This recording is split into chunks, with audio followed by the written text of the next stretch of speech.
The basic idea behind WizardLM is that you can fine-tune a large language model with a small, well-instructed data set, and its performance and output would be better than models trained on large data sets.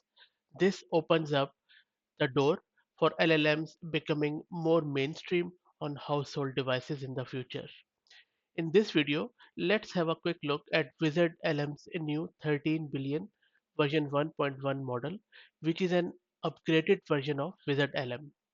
This new small model performs quite impressively, and according to its creator, it's better than ChatGPT 3.5. In their proof, they also present the leaderboards on here, which is alpaca eval, and also on the mount bench. So you can see that this wizard LM has just been released, and it is already climbing up the ladder, which is quite impressive.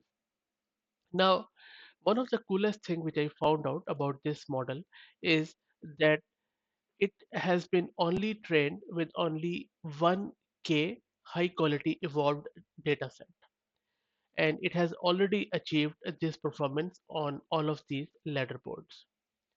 So not only this model is small in size, but its performance is really good enough in the face of ChatGPT 3.5 and the similar models.